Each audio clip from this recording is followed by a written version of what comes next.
नारायणं नमस्कृत्य नरं चैव नरोत्तमं देवीं सरस्वतीं व्यासं ततो जयमुदीरयेत्। मूकं करोति वाचालं पङ्गुं लङ्घयते गिरिं यत्कृपातमहं वन्दे परमानन्दम्। यत्कृपातमहं वन्दे परमानन्दमाधवं। शतरूपा च या स्त्रीणाम् आद्या प्रकृतिरुत्तमा सन्तानो धर्मपत्नीनां कर्दमस्य प्रजापतेः। अवतारो भगवतः कपिलस्य महात्मनः देवहूत्याश्च संवाद कपिलेन च धीमताम्। नवब्रह्म समुत्पत्ति अर्धक्षयज्ञ विनाशनम् ध्रुवस्य चरितं पश्चात् पृथो प्राचीनमर्हिषः।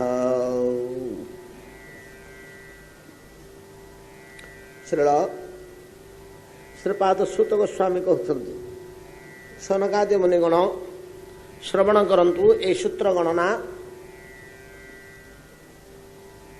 भगवानंगर दर्शन मात्रे तत्क्षणात् अंतःकरण शुद्ध है। सकल दोष सकल मालिन्य दूर है। जे भगवान को अनुभव करिछि दर्शन करिछि तार अंतःकरण तत्क्षणात् शुद्ध होइछि। किपरि भिद्यते हृदय ग्रंथि छिद्यते सर्व संशया क्षीयन्ते चास्य कर्माणि। एपरिक जन्म जन्मांतर कर्म समूह मध्य दूर हो जाए। ये प्रश्न उठुछि तो भगवान दर्शन रे जीवर अंतःकरण शुद्ध है ना जीवर अंतःकरण शुद्ध हो गले भगवान अदृश्य अवस्था दृश्य हुअन्ति अनुभव हुअन्ति। ये दुईटी आग कथा ठीक। ये दुईटी कथा ठीक। प्रकृत रे अधिकांश क्षेत्र रे जीव जन्म जन्मांतर धरी ईश्वर उपासना ईश्वर स्मरण करी करी करी करी तार अंतःकरण जो मालिन्य बहु काल धरी बसी आसला से आस्ते आस्ते आस्ते आस्ते सफा ही जाए। जेतेबेले अत्यंत शुद्ध हो जाए संपूर्ण सफा हो जाए सेतेबेले तार भगवत दृष्टि लाभ है। ईश्वर को संपूर्ण अनुभव करि पारे हृदय अनुभव करि पारे किंबा चाक्षुष भाव रे देखि पारे। ये दुटी कथा ठीक। एठी आउ गोटे आमर संदेह आसुची। अनेक क्षेत्र रे आमे देखिचु। धर्यंतु उदाहरण स्वरूप रावणर राक्षस बाहिनी राम को सहित दीर्घ दिन युद्ध कले। एमाने भगवान श्रीराम को दर्शन करुले सबुले देखुले किंतु सेमानंकर अंतःकरण कहीं तो शुद्ध हो नथिला। सेमाने समस्त तो मुनि ऋषि होगले सांगे सांगे युद्ध करी शत्रु भाव रे मृत्युवरण कले। किए गोटे तो ता भीतर ऋषि हो गलानी दर्शन करी। बैठी एक कथा कह जाय पारे जे भगवत भक्ति अनुकूलात्मिका और प्रतिकूलात्मिका द्विविध अछि।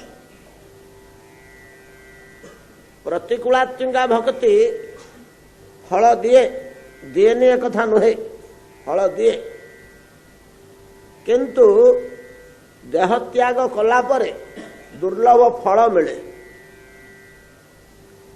जो माने ईश्वर को दर्शन करुले कि ईश्वर को हिंसा विद्वेष युद्ध विग्रह लिप्त थे से माने परमेश्वर को परमेश्वर बोली भावु नथिले ग्रहण करनथिले एक साधारण मनुष्य भलिया ग्रहण करथिले अर्थात भगवान अवज्ञा करथिले एटा को भागवत उपासना कहजिबनी अवजानन्ति ते मूढ़ा मानुषी तनुमाश्रितम परम भावम अजानन्तु मम भूत महेश्वर परम भावम अजानंत भगवान को देखिले जे भगवान को भगवान बोली बुझी पारे तेणु तार फलटा से माने पाई पारे भगवान को भगवान बोली से जानू नथिले राम को परमेश्वर परमात्मा बोली से माने अनुभव करनथिले दशरथ नंदन जने क्षत्रिय कुमार हेई पारे धनुर्धारी धनुर्विद्या निपुण हेई पारे किंतु जड़े साधारण मानव रूपे ग्रहण करुले आमे एई क्षेत्र रे उपेन्द्र भंजंग काव्यर गोटे कथा अनेक समय उदाहरण दौनी सर्वरी थाऊ सर्वरी बनस्थ को जाई हरि विदारित करी मोती आनी थाई सबरी अरण्य भितर को राति उठिक जाए बरकोली संग्रह करी बजार रे बिक्री करी जोटी चाउल किणी आनिब पेट बसिब बोली बरकोली गछ मूले जाकर अंधारू जराने बरकोली साथी गजमोती पड़ी थाए ताकू धर पड़ी आसे पोखरी जो कोड़ी गुड़िक धुआधुई करे मोतीटा चकचकिया दुसे इटा कोड़ी नुहे बोली फोपाड़ी दिए अर्थात मोतीर मूल्य से जाने से मोतीटी जदि आनी था आउ जहुरी पाखे बिक्री कर कोड़ी गोटेबा पड़ी था कि मोतीर मूल्य न जानी हाथ में मोती पाई जमी फेंगे दे आसे सेमती जड़े अज्ञान मूढ़ जीव ईश्वर को ईश्वर बोली अनुभव न करी जदि पाए ईश्वर बोली पाए ताहले से तांकु अनुभव कर न पारिबा जोगु फलटा पाए ना एथिପାଇଁ कहा जायछि जे हमर भगवान प्रयोजन नहीं हमर भक्ति प्रयोजन केते थरा आमे ए सिद्धांत आलोचना करछे हमर भगवान प्रयोजन नहीं भक्ति प्रयोजन भक्ति थिले भगवान को पाइबार मूल्य अच्छी जदि अंतःकरण रे भक्ति नाही भगवान को पाइबार मूल्य अनुभव होए ना तेबे इति पुणी प्रश्न उठुची अरे जहाले भगवान तो अज्ञान हो पापीयन हो मूढ़ मूर्ख हो अधम दुराचारी हो पछे भगवान को पाइला किसी तार फल हलानी भगवान भाया गोटे अद्भुत पदार्थ को पाइकी अपूर्व पदार्थ को पाई हाँ फल हयनी केमती हय भगवान को प्रति श्रीमूर्तिर प्रभाव अच्छी नहीं कि भयात द्वेषात कामात क्रोधात यथा भक्ति ईश्वरी मन आविश्य तदघम हित्वा बहवः तद गति गतम सेटा देह त्याग पर तार से फलटा मिले देह त्याग पर फलटा मिले जितेबाला दुराचारी व्यक्ति शत्रु भाव में भगवान राम को कृष्ण को नृसिंह को हिरण्यकश्यप युद्ध करुच्ची से भी तो भगवान को देखुची किंतु भागवत प्राप्तिटा से अनुभव कर भागवत प्राप्ति से अनुभव कर जो भगवदानंद भगवान को ठारू जो आनंद झरुची से अनुभव कर प्राण छाड़ीगला देह चलीगला वर्तमान से नूतन जन्म पाइबा कथा सेतिक बेले से फलटा से पाउछ आरे हिरण्यकश्यप आउ तोर जन्म हबार नहीं तू भगवान का हाथ में देह त्याग करचु तो जा जा श्वेत द्वीप तो सुंदर स्थान अच्छी माया मुक्त अवस्था वैकुंठर निम्न देश रे श्वेत द्वीप अनेक वैकुंठटा को ही श्वेत द्वीप कहती नहीं कि ओडिशा भितर भुवनेश्वर नहीं कि ओडिशा भितर तार राजधानी स्वरूप भुवनेश्वर सहर हाँ किंबा पुरी सहर भितर श्री जगन्नाथ मंदिर कौटी हो जगन्नाथ मंदिर ना पुरी जगन्नाथ जगदीशपुरी सारा भारत या कौन जानती जगदीशपुरी हेले जगन्नाथंकर मंदिर परिसर सी गोटे अलगा आउ पुरी सहर व्यापक विराट 10-15 किलोमीटर सेमती श्वेतद्वीप भितर गोटे केन्द्रस्थली स्वरूप वैकुंठ वैकुंठ गोटे केन्द्रस्थली स्वरूप या श्वेतद्वीप कह जाए जो माने भगवान हाथ में निहत हुए शत्रु भाव से श्वेतद्वीप बास करती श्वेतद्वीप बास करती जेतबेले प्रह्लाद नृसिंहर कृपा प्राप्त हो गले नृसिंह शांत हो गले कहले प्रह्लाद रे भद्रंग भद्रंग भल भल तू सुना पिला भद्रंग भद्रम प्रह्लाद भद्रंग भद्रम ते प्रीतोहम ते सुरोत्तम असुर मान भितर तू उत्तम असुर अहं प्रीत मु तो ऊपर बड़ संतुष्ट रे प्रह्लाद प्रह्लाद भद्र भद्रम ते प्रीतोहम ते सुरोत्तम तोर कल्याण हो तोर भद्र हो वरंग ब्रूणे स्वाभिमतम काम पुरोम्यहम नृणांग अहं नृणांग काम पुरोमि मु मनुष्य मानकर कामना वासना पूरण करे जे जहाँ चाहे ताको देई पारे वरंग ब्रूणे स्वाभिमतम स्वाभिमतम तो इच्छा अनुसारे वरंग ब्रूणे वर मागिने वर्ण करने वरंग ब्रूणे वर वर्ण करने मागिने प्रह्लाद कौन मागिले प्रभु देवे ना काम पूर्व में हो ना जार जहाँ कामना पूर्ण मो पिता को उद्धार कर दिंतु आज्ञा प्रह्लाद प्रथम मांगला मो पिता को उद्धार कर दिंतु कहीं प्रह्लादर मनरे सब गोटे अवशोष थाए जे मो बापा हरि उपासना करना मो बापा भगवान को भल पाऊना से तो मन प्राण दे भगवान को भल पाए ता इच्छाटा ता बापा मध्य करंदा से बापा को कौन कम उपदेश देछि कि प्रह्लाद जेते जहाँ प्रश्न प्रचारित प्रह्लाद हिरण्यकश्यप प्रह्लाद तार उत्तर गोटे कथा ये कथाटी कही ना हे पिता आपने सब छाड़ दिंतु भगवान को नीति बसी जप करूँ बिगड़ी जाए सी तार घोर शत्रु ता भाई की मार्ची हरि तार आजन्म शत्रु तार हिरण्यक भाई की हरि मारिची बोली तार एते हिंसा एते विद्वेष खोजुची बहुत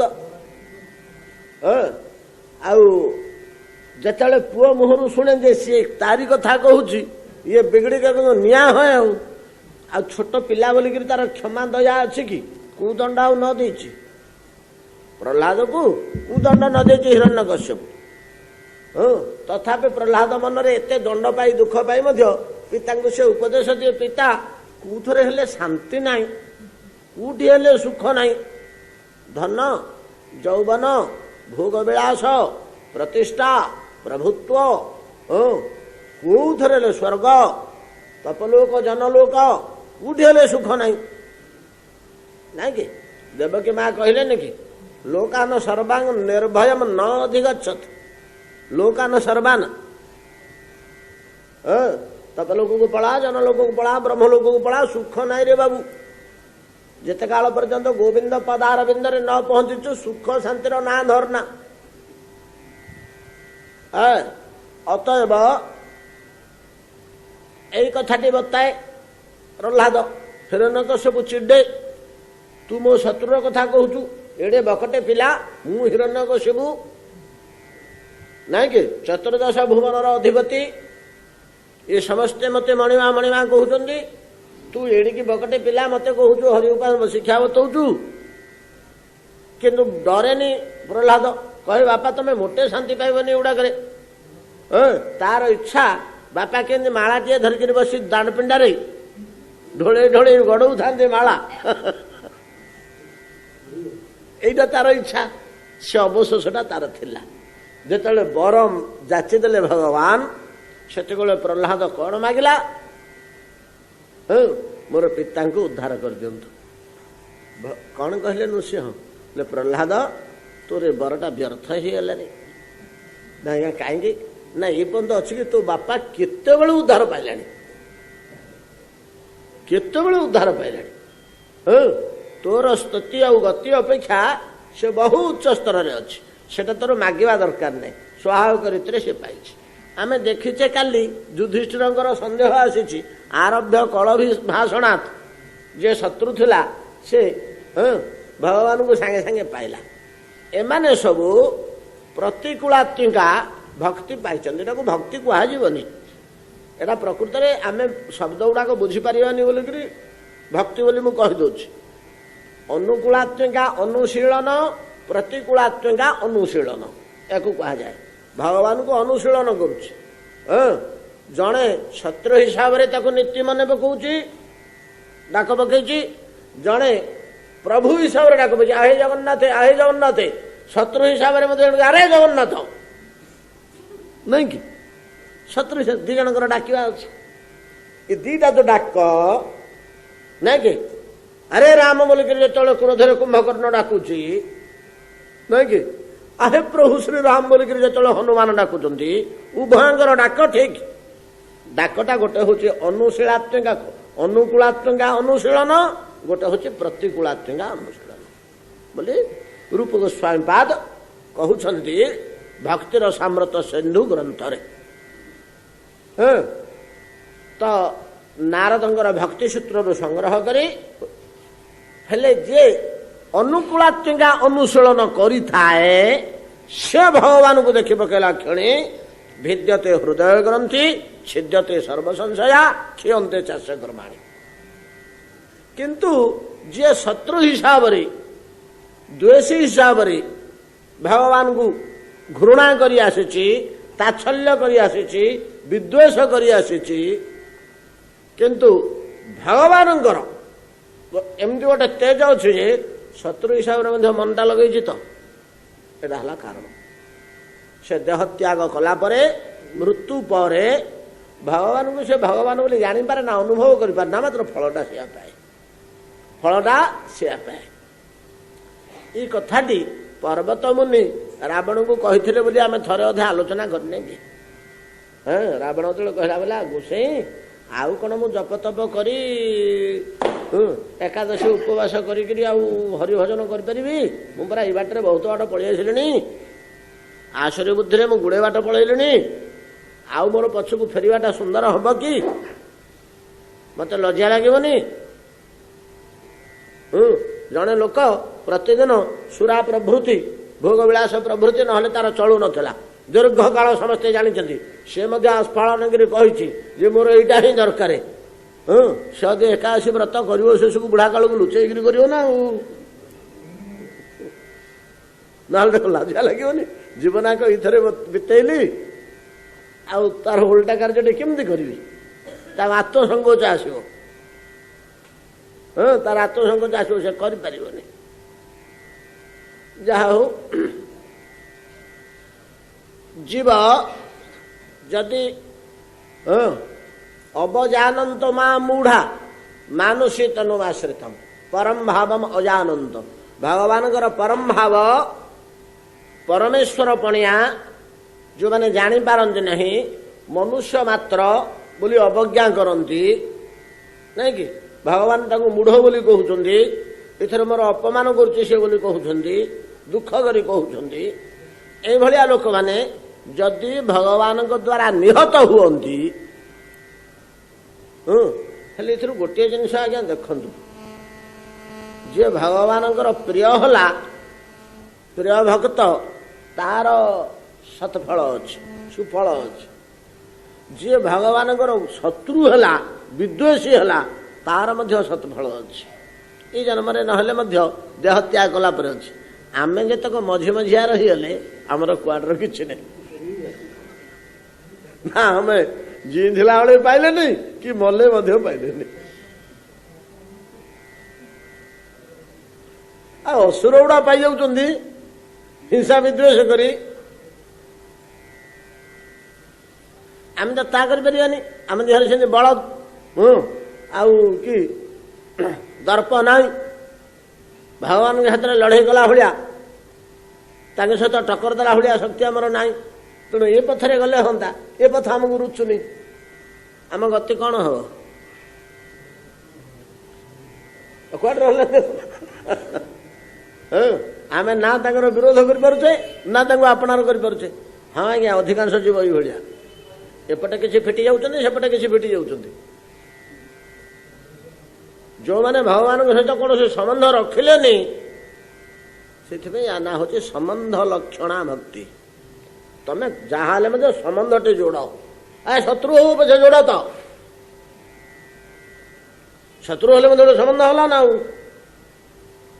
ତ ଭଗବାନଙ୍କ ସହିତ ଗୋଟେ ସମ୍ବନ୍ଧ କାହିଁକି କରୁନ? ଏ ବିଷୟରେ ଆମେ ଆଲୋଚନା କରିବାନି। ଆମେ ଅସଲ କଥା ବିଷୟଠୁ ଦୂରେଇ ଯିବା। ଶ୍ରୀମନ୍ ମହାପ୍ରଭୁ କହୁଛନ୍ତି, ମହାପ୍ରଭୁଙ୍କର ସିଦ୍ଧାନ୍ତ, ଆରେ ବେଦଟାକୁ ଏତେ କାଳ ଘାଣ୍ଟିକିରି ତାର ଜିନିଷଟାକୁ ଠିକ ଧରିପାରୁନ କ'ଣ? ବେଦ ଘାଣ୍ଟିକି କେହି ଧରିପାରୁନାହାନ୍ତି। ମହାପ୍ରଭୁ ଚୈତନ୍ୟ ମହାପ୍ରଭୁ ଏ କଥା କହିଲେ। ବେଦ ତିନିଟା କଥା କହୁଛି। ବେଦ ତିନିଟା କଥା କହୁଛି। ତ ଗୋଟିଏ ହେଉଛି ସମ୍ବନ୍ଧ, ଗୋଟିଏ ହେଉଛି ଅଭିଧେୟ, ଗୋଟିଏ ହେଉଛି ପ୍ରୟୋଜନ। ଏଇ ତିନିଟା ହିଁ ବେଦ ଆମକୁ ଶିକ୍ଷା ଦଉଛି। ସମ୍ବନ୍ଧ, ଅଭିଧେୟ, ପ୍ରୟୋଜନ।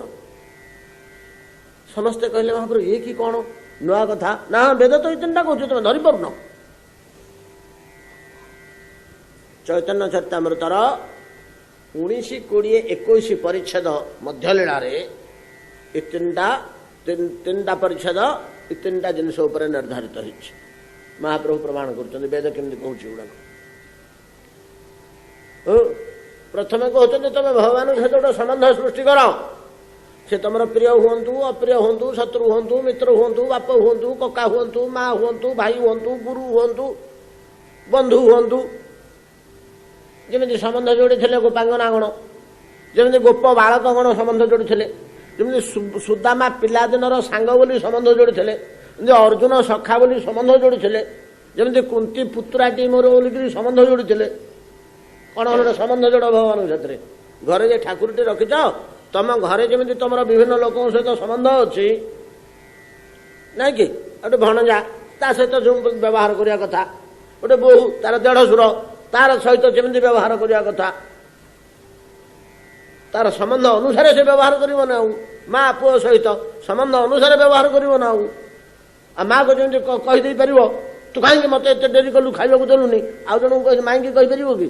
ମାଇଁ ବଡ଼ ଭୋକ ହେଲାଣି ବୋଲି ବସିବ ନା, ଆଉ ଥରେ କହିକିରି ଆଉ କ'ଣ ସମ୍ବନ୍ଧ? ଯାହା ସହିତ ତମେ ଭଗବାନଙ୍କ ସହିତ ଗୋଟେ ସମ୍ବନ୍ଧ ଯୋଡ଼। ସମ୍ବନ୍ଧଟେ ଯୋଡ଼ି ସାରିଲା ପରେ ତାପରେ ଅଭିଧେୟ। ଅଭିଧେୟ କହିଲେ ଅଭିଧେୟଟା ଥାଉ। ପ୍ରୟୋଜନଟା କ'ଣ ଖୋଜ? ତମର କ'ଣ ଦରକାର? ତମର କ'ଣ ଦରକାର? ନା ଭଗବାନଙ୍କ ପ୍ରତି ପ୍ରେମ ଦରକାର। ଭଗବାନ ଦରକାର ନାହିଁ, ଭଗବାନଙ୍କ ପ୍ରତି ପ୍ରେମ ଦରକାର, ତାଙ୍କୁ ଭଲ ପାଇବା ଭାବ ଦରକାର। ଏ ସମ୍ବନ୍ଧ ଅନୁସାରେ ଭକ୍ତି ଯାଜନ କର, ସେଟା ହେଲା ଅଭିଧେୟ। ସମ୍ବନ୍ଧ ରିଲେସନ, ଅଭିଧେୟ ହେଲା ଭକ୍ତି, ପ୍ରୟୋଜନ ହେଲା ପ୍ରେମ। ଯେତେବେଳେ ପ୍ରୟୋଜନ ବା ପ୍ରେମ ତମ ହାତକୁ ଆସିଗଲା, ସେତେବେଳେ ଭଗବାନ ତମ ହାତ ମୁଠାରେ ଥିବେ, ଆଉ ଅସୁବିଧା କିଛି ନାହିଁ। ଆଉ ଅସୁବିଧା କିଛି ନାହିଁ। ଭଗବାନ ପ୍ରେମର ଅଧୀନ। ତମ ହୃଦୟରେ ଟିକେ ଭଗବତ ପ୍ରେମ ଯଦି ଆସି ପହଞ୍ଚିଲା, ଆଉ ଭଗବତ ପ୍ରାପ୍ତିରେ କିଛି ଅସୁବିଧା ନାହିଁ। ସେ ଆପେ ଆପେ ଆସି ପ୍ରାପ୍ତ ହେବେ। ଭକ୍ତ ପଛରେ ସେ ଗୋଡ଼େଇଥାନ୍ତି। ଏ କଥା ଶ୍ରୀମନ୍ ମହାପ୍ରଭୁ କହିଥିଲେ। ଯାହା ହଉ, ତେବେ ଏମିତିକା ସବୁ ଭକ୍ତି ଲକ୍ଷଣ ରହିଛି। ଯେଉଁମାନେ ଉପାସନା କରିଥାନ୍ତି ସେମାନଙ୍କର ଅନ୍ତଃକରଣ ଧୀରେ ଧୀରେ ଧୀରେ ଧୀରେ ଶୁଦ୍ଧ ହେଇଯାଉଥାଏ। ଯେତେବେଳେ ହୃଦୟଟା ସମ୍ପୂର୍ଣ୍ଣ ଶୁଦ୍ଧ ହେଇଯାଏ, ସେତେବେଳେ ଭଗବାନ ଅନୁଭବ ହେଇଯାଆନ୍ତି। ଅଥବା कृपा करके भगवान केतବେଳେ निज आड़ू अनुभव हो गले बोले जाओ टिके ना कलमश चित्त थाए से सफा हो जाए। ध्रुवर कौन कलमश थिला हो सब दूर होता खाली रही जाता दृढ़ता जहाँ अनुभव होए जहाँ निर्णय कर विद्वान गण खाली रही जाता कठोरता दृढ़ता तपस्या टाक सी एड़िकी कड़ाकड़ी करूला आउ ता पाखे हृदय किसी महिला नाला हृदयर दृढ़ता बा कठोरता मध्य भगवान को उपलब्धि करने की सहायक नुहे। हृदयटा नरम ललित कोमल शांत ये भगवान को अनुभव करते समय कठोर प्राण हो भगवान को भल अनुभव करहबनी। वैराग्य द्वारा कठोर वैराग्य द्वारा ईश्वर जो परिमाण अनुभूत हुए अत्यंत अनुराग द्वारा तार कोटि गुण अधिक अनुभूत हुए।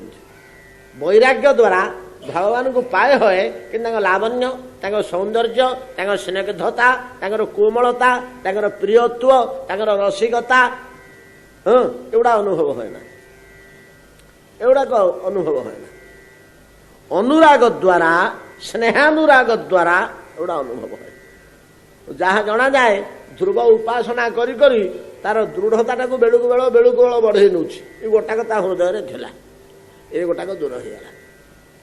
ये भगवान को आख्यागर देखला पर मध्य तार भाव देहर उत्थान हो नाला नहीं कि जिते भगवान आसी ध्रुव सामने छिड़ा हो पड़े से ध्रुव पाखु जाई पार कि प्रणाम कर पार कि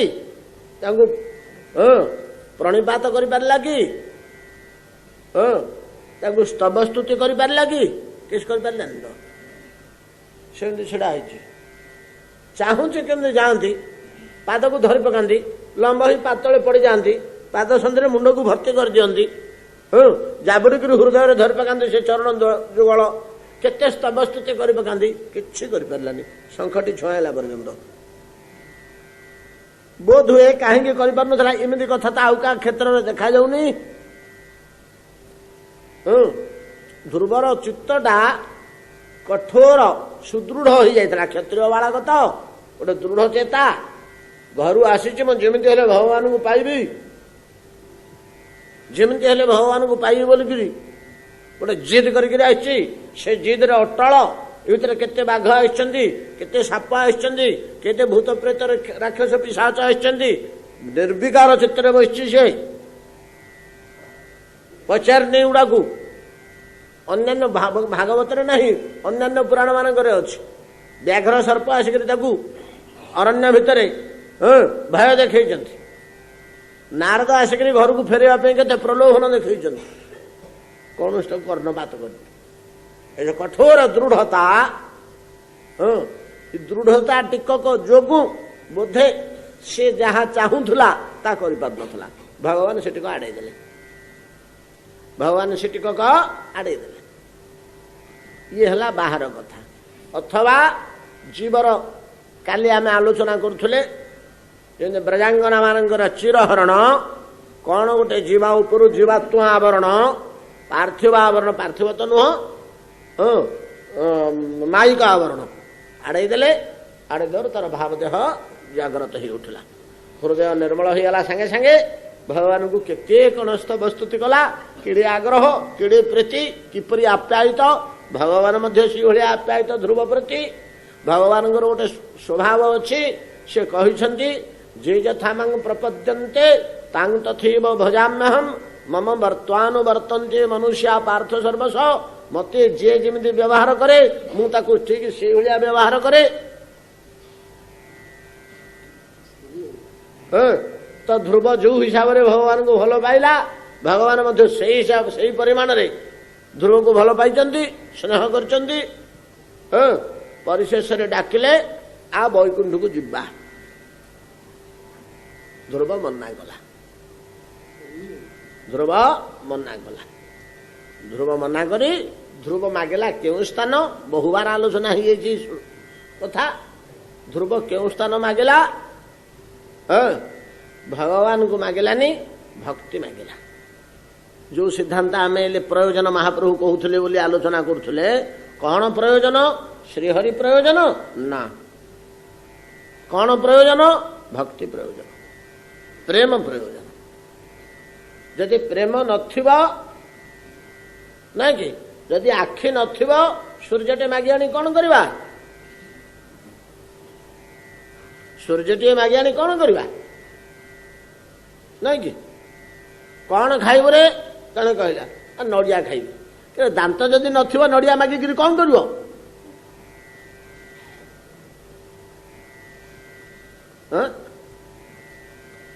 सेमती प्रेम जदि नथिब भगवान को पाइक कौन करिवो? भोग करिपरिवनी। भोग करने कि सामर्थ्य थिबा दरकार। तो भोग करने सामर्थ्य थिबा दरकार, ना भोग करिवो केमती? तेणु प्रयोजन होचे प्रेम। प्रेम न थाई भगवान को अनेक लोक पाई किसी कम आसेनी से कथा आम केते थर आलोचना करचे। युड़िक सब अति सूक्ष्म सुंदर सिद्धांत। अनेक समय मु कहेनी जेतोले चाणूर मुष्टिक सहित भगवान कृष्ण बलराम युद्ध कले ना कि कंस कारागार रे, कंसर राज्य भितर मथुरा रे चाणूर मुष्टिक गुड़ाक त्रिभुवन विजयी वीर तांको सहित कृष्ण बलराम युद्ध करुचंदी। जेतोले कृष्ण युद्ध करुचंदी बाहुरे बाहु जंघरे जंघ छंदी देहरे देह आघात करी जेतोले भिडा भिडी होउचंदी मल्ल युद्ध रे केते जोर रे चापी हिकी रहिचंदी से माने नहीं कि किछि आनंद तांको देह भीतर को पसिला। ब्रजवालिका गण श्रीकृष्ण को आनंद कला आलिंगन कला बेले जो परमानंद भोग करुले श्रीकृष्ण तो जिते कुंडे पकाउले श्रीकृष्ण को स्नेह ब्रजवालिका गण से जो तृप्तिटा पाउले से तृप्तिटा कहीं भेटुनी।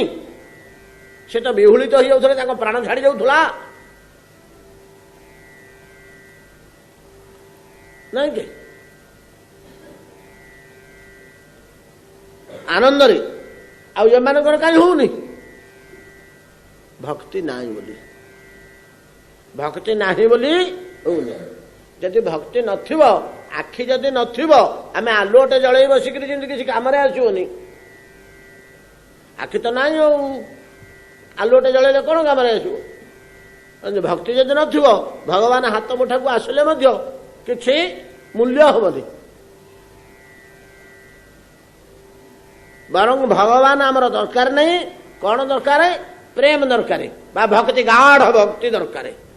ध्रुव सेउटी मांगिला प्रभु आपण जानतु वैकुंठ को, आपण वैकुंठ को जानतु मु आपण को प्राप्त होगा को चाहूनी। मु चाहूँ कौन ना जोठी निर्मल चित्त साधुगण ये निर्मल चित्त शब्द लगे तार तात्पर्य अच्छे। अंतःकरण भितर कौन से मलिन जार नाही अमला शयाना निर्मल चित्त साधुगण आपणकर मधुमयी लीला कथा जोठी बसी आलोचना करुता मत से नहीं जातु, मत से नहीं पहुंचे दिंतु प्रभु, से नहीं मत पहुंचे मुझे रहिले मुई संसार दुख अनायास पलैब। आपण वैकुंठ गले संसार दुखटा दूर हो जाता तो वैकुंठ सुख मिलता। संसार दुखटा ये अनायास पलैब।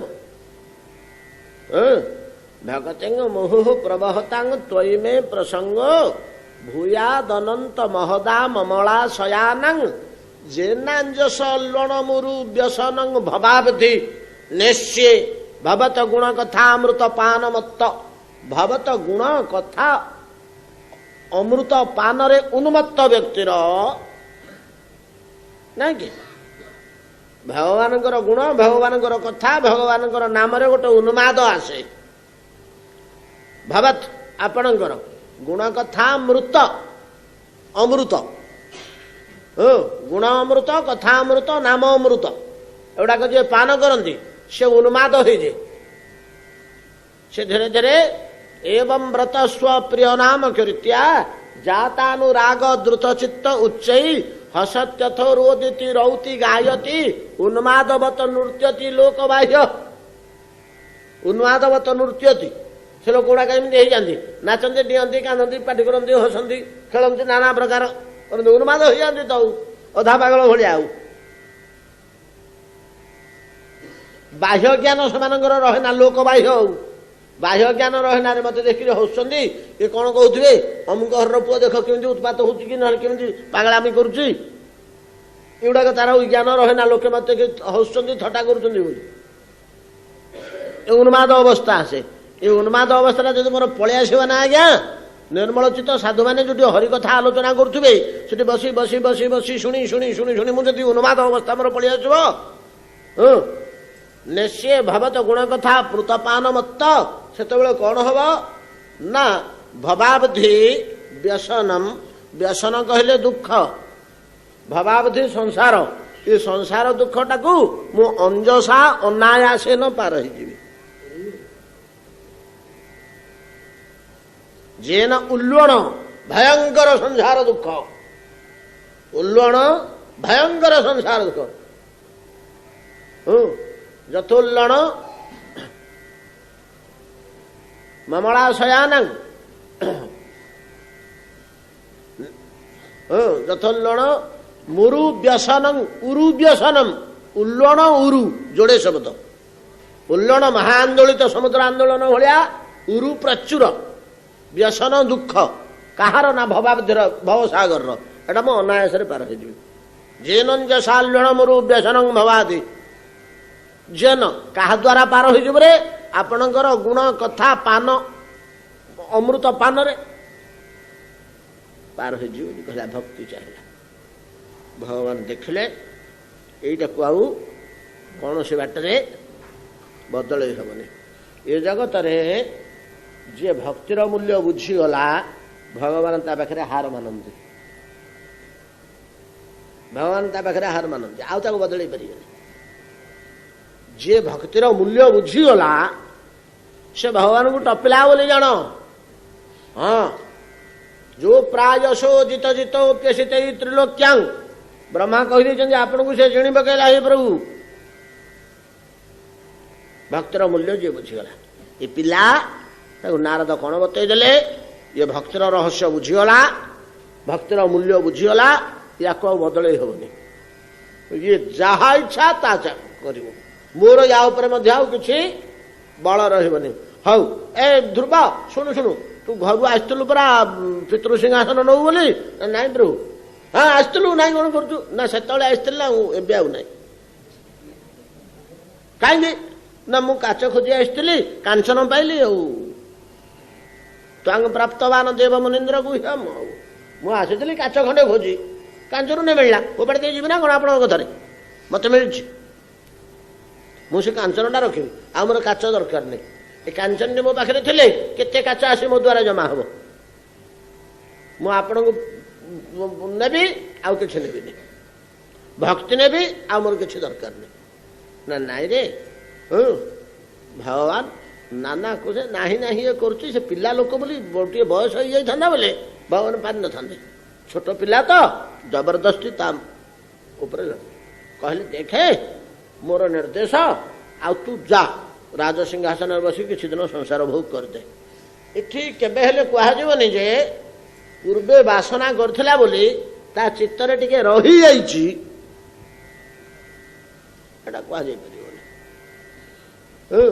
एमती आमर समुदाय पुराण भितर मु आ गोटे घटना पाइछि आम मानकर पुराण पढ़ा केते समय कहीं बढ़िया तबे आउ गोटे घटना दोषुछि जो विभीषण आसिक शरणागत हेले विभीषण आसिक शरणागत हेले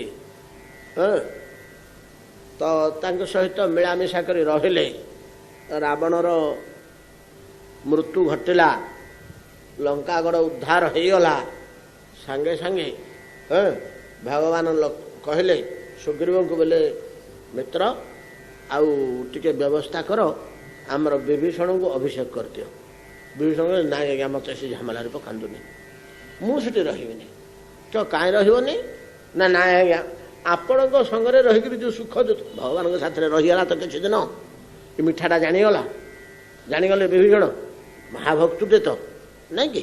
ବିଭୀଷଣ ମହାନ ଭକ୍ତୁଟେ ନା ଆଉ କ'ଣ? ଭକ୍ତ କ'ଣ? ବ୍ରହ୍ମାଙ୍କର ଅବତରଣ ପରା, ସ୍ୱୟଂ ବ୍ରହ୍ମା ବିଭୀଷଣ ରୂପରେ ଆସିଛନ୍ତି। ହଁ, ସେ ରାଜ୍ୟ ସିଂହାସନ ଲଙ୍କାର ସିଂହାସନ ଚାହିଁଲେ। ଯେତେବେଳେ ଚାହିଁଲେନି ସେତିକି ବେଳେ ଶ୍ରୀରାମ କହିଲେ ବୋଇଲେ ଦେଖ ତୁମେ ଯାହା ହେଲେ ମଧ୍ୟ ଲଙ୍କପତି, ଲଙ୍କାର ରାଜା, ସତ କଥା କହ, ତମେ କେବେ ବାସନା କରିନ? କହ ସତ କଥା। ବିଭୀଷଣ କହିଥିଲେ ସେଠି ବୋଲେ ବହୁତ କାଳ ପୂର୍ବେ ମୋ ଅନ୍ତଃକରଣରେ ଗୋଟେ ବାସନା ଆସିଥିଲା। ମୁଁ ଲଙ୍କାର ରାଜା ହୁଅନ୍ତି କି ରାବଣ ନ ହେଇକିରି ମୁଁ ସିଂହାସନରେ ବସିଥାନ୍ତି। କାହିଁକି ଆସିଥିଲା ଏ ବାସନା? ସ୍ୱଭାବତଃ ବିଭୀଷଣ ଭକ୍ତିମାନ, ଈଶ୍ୱରପରାୟଣ, ଜୀବେ ଦୟା, ଧର୍ମେ ରୁଚି, ଏଇଟା ତାଙ୍କର ସ୍ୱାଭାବିକ ସ୍ୱଭାବ। ଯେତେବେଳେ ରାବଣ ସିଂହାସନରେ ବସି ରାଜୁତି ଆରମ୍ଭ କରିଦେଲା, ଠିକ ଏଗୁଡ଼ାକର ଓଲଟା ହେଲା। ଜୀବ ପୀଡ଼ନ, ଧର୍ମଦ୍ରୋହ, ଈଶ୍ୱରଙ୍କର ଅବଜ୍ଞା, ନାଇଁ କି, ଯାଗଯଜ୍ଞ ବିନାଶ, ଋଷିମୁନି ନିପାତ, ଏଗୁଡ଼ାକ ଯେତେବେଳେ ସବୁ ହେଲା ଅତିମାତ୍ରାରେ, ଚତୁର୍ଦିଗରେ ପାପ ଭର୍ତ୍ତି ହେଇଗଲା, ଅନ୍ୟାୟ ଅଧର୍ମ ବ୍ୟାପିଗଲା ପ୍ରଚୁର ଭାବରେ, ଏବଂ ରାବଣ କହିଲା ଏଗୁଡ଼ାକ ହିଁ କର। ରାବଣ ଏଗୁଡ଼ାକ ହିଁ କରିବାକୁ କହିଲା ନା। ଏଇଟା ଅବଶ୍ୟ ରାମଚରିତ ମାନସରେ ଗୋସାଇଁଜୀ କହିଛନ୍ତି, ଅନ୍ୟ ରାମାୟଣର ଦୋଷ ନେଇ ନେଇଛନ୍ତି ଭାଗବତରୁ, ଅନ୍ୟାୟ ଧର୍ମ କରିବାକୁ ରାବଣ ଆଦେଶ ଦଉଛି। ଏଇଟା କେବଳ ହିରଣ୍ୟକଶ୍ୟପ ଦେଇଥିଲା, ଆଉ କୌଣସି ଅସୁବିଧା। ହିରଣ୍ୟକଶ୍ୟପ ହିଁ ବୁଦ୍ଧି ଘଟେଇଥିଲା, ହେଲା କି ଦେବତା ଗୁଡ଼ାକୁ ଦୁର୍ବଳ କରିକିରି ମାର। କେମିତି ଦୁର୍ବଳ ହେବେ? ନାଇଁ ଦିଅ ଦେବତା, ଧର୍ମ, କର୍ମ, ସଦାଚାର, ସତ୍କର୍ମ, ଯଜ୍ଞ, ହୋମ, ଦାନ, ଶ୍ରାଦ୍ଧ, ପୁରାଣ ପାଠ, ଏଗୁଡ଼ାକ ଯଦି ଲୋପ କରି ଦିଆଯାଏ, ଏଗୁଡ଼ାକ ହେଉଛି ଦେବତାମାନଙ୍କର ଆହାର। ଏ ଧର୍ମ କାର୍ଯ୍ୟ ଗୁଡ଼ାକ ଦେବତାମାନଙ୍କର ଆହାର। ଏଇଥିରେ ଦେବତାମାନେ ବଳବାନ ହୁଅନ୍ତି। ଏଗୁଡ଼ା ବନ୍ଦ କରିଦେଲେ ଦେବତା ଗୁଡ଼ା ଦୁର୍ବଳ ହେଇ ମରିଯିବେ। ଏଇଟା ହିରଣ୍ୟକଶ୍ୟପ କହିଥିଲା। ଭାଗବତରୁ ଏଇ ଖଣ୍ଡୁଟି ଉଠେଇ ନେଇଛନ୍ତି କିଏ? ସେ ଗୋସାଇଁଜୀ। ଭାଗବତରୁ ତ ଅନେକ ଜିନିଷ ନେଇଛନ୍ତି।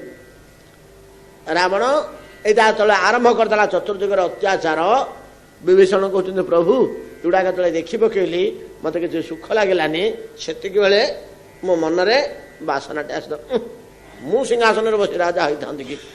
ନ୍ୟାୟ, ଧର୍ମ, ସଦାଚାର, ଯାଗ ଯଜ୍ଞ, ତପ, ଉପାସନାରେ ଦେଶକୁ ଭର୍ତ୍ତି କରିଦିଅନ୍ତି। ଯେତେବେଳେ ସବୁ ଲୋପ ପାଇଯାଉଛି ମୋ ଆଖି ଆଗରେ ମୁଁ ଦେଖୁଥିଲି, ସେତେବେଳେ ହଁ ସେଦିନ ଆସିଥିଲାଟି ମୁଁ ଜାଣିଛି। ପ୍ରଭୁ ଶ୍ରୀରାମ କହିଲେ ମୁଁ ଜାଣିଛି, ଏବେ ହଁ ସେମିତି କର, ଏବେ ହୁଅ ଆଉ ସେମିତି କର। ନା ଆଜ୍ଞା ମୋର ଆଉ ଦରକାର ନାହିଁ, ମୁଁ ସେତେବେଳେ ସିନା ବିଚାରୁଥିଲି, ଏବେ ତାଠୁ ଆଉ ଭଲ ଜିନିଷ ମୁଁ ପାଇଲିଣି।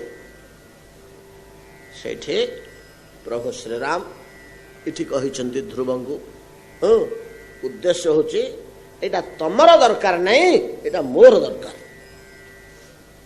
ଏଇଭଳିଆ ଲୋକଟିଏ ରାଜପଦବୀରେ ବସୁ, ମତେ ଆଉ ଚିନ୍ତା କରିବାକୁ ପଡ଼ିବନି। ନ୍ୟାୟ ଧର୍ମ ସ୍ଥାପନ କରିବା ଦାୟିତ୍ୱ ହେଉଛି ମୋର।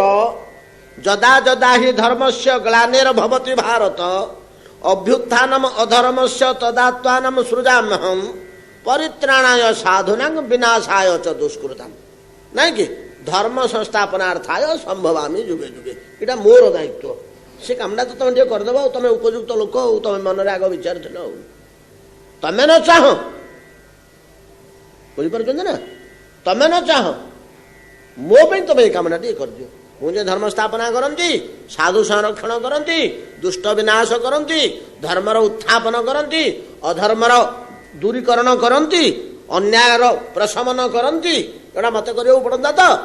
ମୋର ପ୍ରତିନିଧି ହିସାବରେ ତମେ କିଛି ଦିନ ସିଂହାସନରେ ବସି ଗୋଟା କରିବ ତ, ଆଉ କ'ଣ। ଏଇଟା ଦି ଜାଗାରେ ଦେଇଛନ୍ତି। ଦି ଜଣଙ୍କର ଅନ୍ତରର ବାସନା ଥିଲା। ତ ଭାଗବତ ପ୍ରାପ୍ତି ହେଲା ପରେ ମଧ୍ୟ ନିଜ ଲୋକ ବୋଲି ଭାବି ନିଜ କାମର ଦାୟିତ୍ୱ ଅର୍ପଣ କରିଛନ୍ତି। এই ସିଦ୍ଧାନ୍ତ ଏଠି ଗ୍ରହଣ କରିବାକୁ ହବ। ଏଗୁଡ଼ିକ ଶୁଦ୍ଧ ଆଧ୍ୟାତ୍ମିକ ସିଦ୍ଧାନ୍ତ।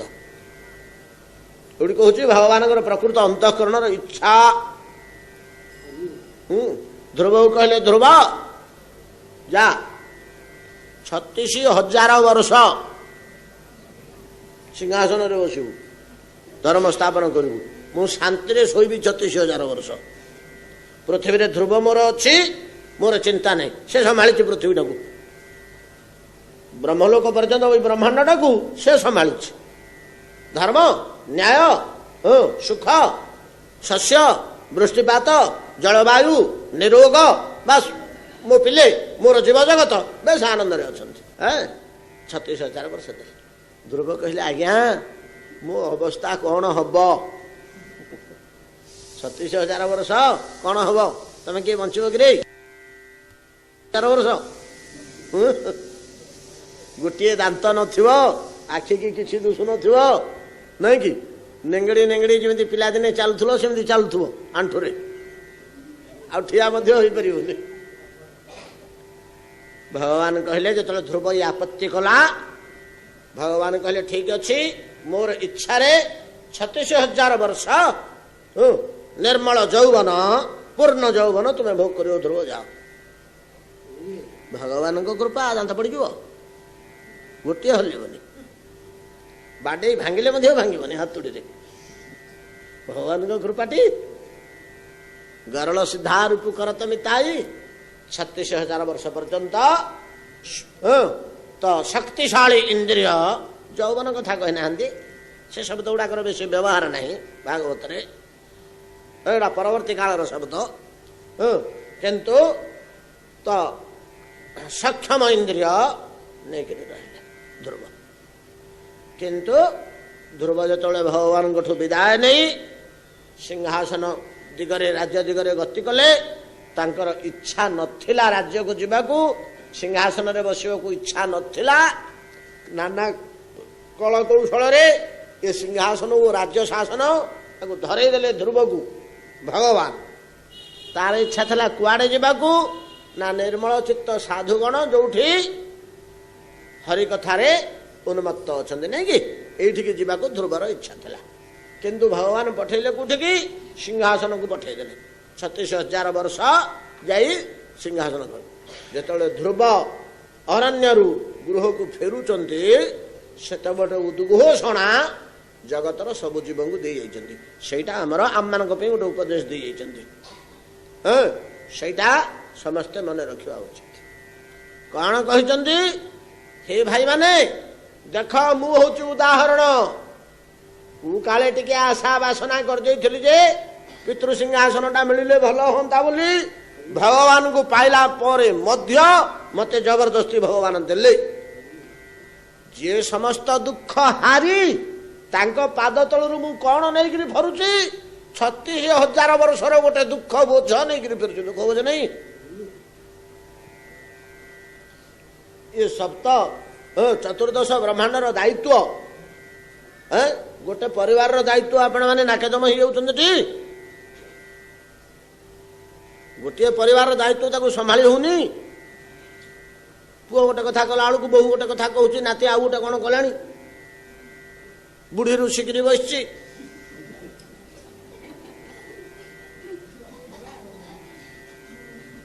ଗୋଟିଏ ଗୋଟିଏ ପରିବାର ଚଳେଇଲା ବେଳକୁ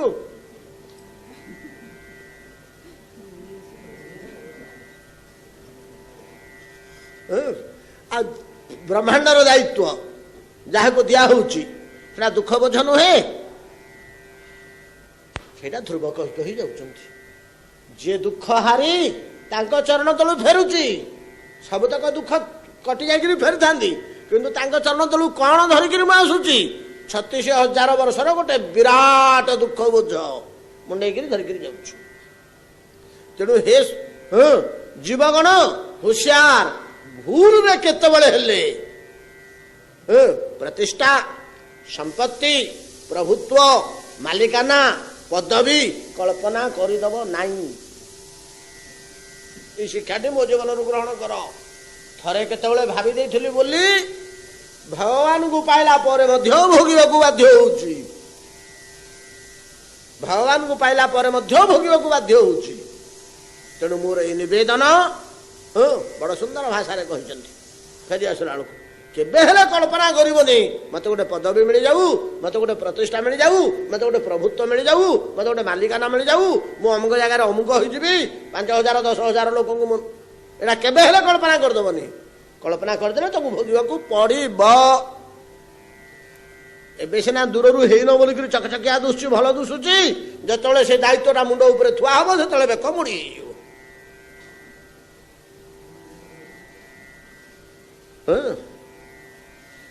ए उपदेश समस्त को दे केतेबेले हेले कौन से पदवी प्रतिष्ठार आशा कल्पना करना।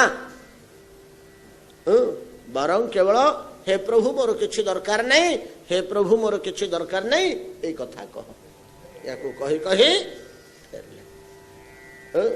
जेतले घर को फेरिले पिता उत्तान पाद घोर जंत्रणा भोग करथिले, घोर जंत्रणा भोग करथिले। तो नारद उपदेश दे मंत्रोपदेश दे ध्रुव को अरण्य भितर सीधा पलि आसी पूर्व 6 मास पूर्व सीधा पलि आसी उत्तान पाद पाख। उत्तान पाद जो नारद को देखी पकड़े स्वागत अभ्यर्थना कर घर को डाकी आनिले, हाथ पाद धोईदे प्रणति प्रणिपात जनइले, सुंदर आसन बसी पाद तले बसिले। नारदर पाद जोड़ी को कूल धरी बस उत्तान पाद कांदुचंदी भगवान एड़िकी बकटे पिला 5 वर्षर बड़ अभिमानी बड़ जिद खोर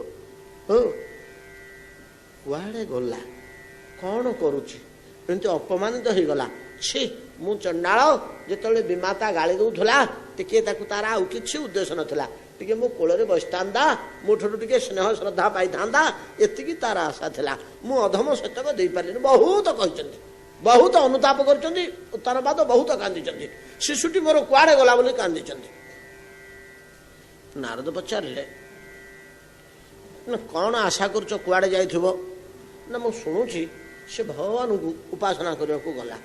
हे उत्तान पाद तम भाया मूर्खता आउ किए ना तमें मोहरे पड़ जाइछ सीना तमें ज्ञानी लोक हो जो पिलाटा कि जो लोकटा भगवान को उपासना करने को जाइछि तार केबे हेले क्षति हवा तापे दुख करवा विचार उचित तापे कौन तुम दुख करुच ताको बाघ खाई पार ना साप मारी पार जे भगवान आज्ञा केमती आम शास्त्र मान सब कि उपदेश रही गुड़ाक आम खोजिक भर बाहर करूने। नारद कहते जो पिलाटा भगवान को उपासना करने गला तापे कौन सोचना तापे कौन चिंता ता द्वारा तमर बहुत कल्याण हम तमें तापे चिंता करवा दरकार नहीं ता जो तमें बंचीज ता जो तुम्हें उद्धार हो कौन चिंता करुच तार कौन असुविधा हम तुम यहाँ दृढ़ निश्चय कि हरि उपासना करने भगवान को खोजी जाइए जे भगवान को खोजी गला जे भगवान आड़ को गला से दिग को जो गोड़ बढ़ेला तापे चिंता तापे सोचना गोटा चोरी कला किए डकैती करने गला किए बदमाशी करने किए दस्यु होगा गला किए बेपार करने गला किए आउ कौन करने गला कुकर्म करने को गला तापे सीना दुख कर चिंता कर जो लोकटा भगवान को पाखु गला तापे कौन चिंता से तुमको उद्धार करने दरकार पड़े ये प्रकार बाणी रे उत्तान पाद को नारद शिक्षा देले। उत्तान पाद जो अंतर रे दुखटा थिला सीधा आउ टिके बढ़ीगला बढ़ीजनी टिके चिंता करते साइकोलोजिकली मो पुत्र बोली जो स्नेह रे व्याकुल होते बर्तमान सुपुत्र सुपुत्र बोली स्नेहटा बढ़ीजनी